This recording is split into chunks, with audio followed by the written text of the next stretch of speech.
continue on page 36, the method, separate the people from the problem.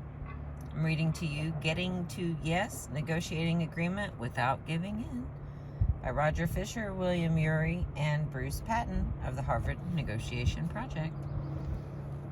We've got a bunch of black-tip pelicans, there we are, and then a couple of white birds down on the right. I hope you can see them all floating around. Okay, prevention works best. The techniques just described for dealing with problems of perception, emotion, and communication usually work well. However, the best time for handling people problems is before they become people problems. This means building a personal and organizational relationship with the other side that can cushion the people on each side against the knocks of negotiation.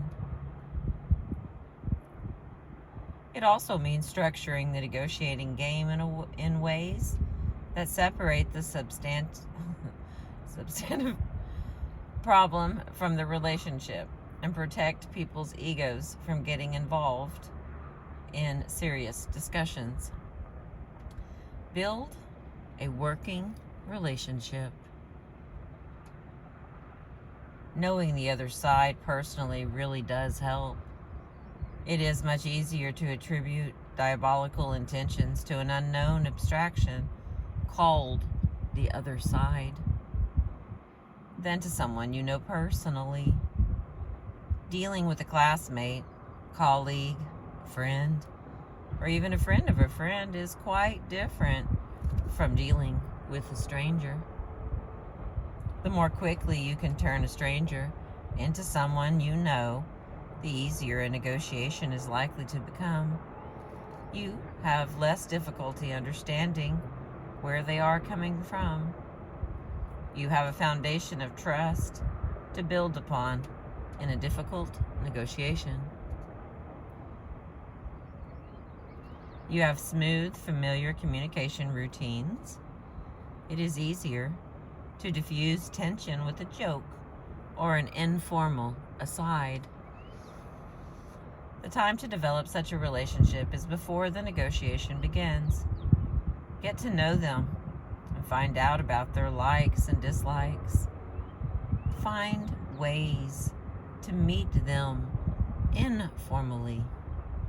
Try arriving early to chat before the negotiation is scheduled to start, and linger after it ends. Benjamin Franklin's favorite technique was to ask an adversary if he could borrow a certain book. This would flatter the person and give him the comfortable feeling of knowing that Franklin owed him a favor. Face the problem, not the people. If negotiators view themselves as adversaries in a personal face-to-face confrontation, it is difficult to separate their relationship from the problem. In that context, anything one negotiator says about the problem seems to be directed personally at the other and is received that way. Each side tends to become defensive and reactive and to ignore the other side's legitimate interests altogether. A more effective way for the parties to think of themselves is as partners in a hard-headed, side-by-side search for a fair agreement, advantageous to each. Like two shipwrecked sailors in a lifeboat at sea quarreling over limited rations and supplies, negotiators may begin by seeing each other as adversaries. Each may view the other as a hindrance. To survive, however, those two sailors will want to disentangle the objective problems from the people. They will want to identify the needs of each, whether for shade, medicine, water, or food. They will want to go further and treat the meeting of those needs as a shared problem, along with other shared problems like keeping watch, catching rainwater, and getting the lifeboat to shore.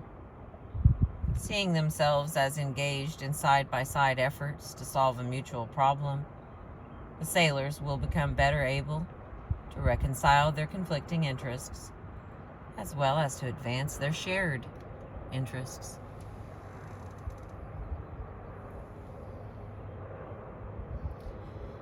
Oh, Lordy, Lordy, Lordy. Similarly, with two negotiators, however difficult personal relations may be between us, you and I become better able to reach a reconciliation of our various interests when we accept that task as a shared problem and face it jointly. To help the other side change from a face-to-face orientation to a side-by-side, you might raise the issue with them explicitly. Look, we're both lawyers, diplomats, businessmen, family, etc. Unless we try to satisfy your interest, we are hardly likely to reach an agreement that satisfies mine, and vice versa. Let's look together at the problem of how to satisfy our collective interests. You could also start treating the negotiation as a side-by-side process, and by your actions make it desirable for them to join in. It helps to sit literally on the same side of a table and to have in front of you the contract, the map, the blank pad of paper, or whatever else depicts the problem. If you have established a basis for mutual trust, so much the better. But however precarious your relationship may be, try to structure the negotiation as a side-by-side activity in which the two of you, with your different interests and perceptions and your emotional involvement, jointly face a common task. Separating the people from the problem is not something you can do once and forget about it. You have to keep working at it. The basic approach is to deal with the people as human beings and with the problem on its merits. How to do the latter is the subject of the next 3 chapters. Oh wow, this is starting chapter 3. So I don't know what I guess it was section 3, though I thought it's 100 pages away. Oh my word. Okay, so I'm going to stop here now. I hope you've enjoyed the birds that I did not get to see while I was reading. And I will start back on focus on interests, not positions. I appreciate you.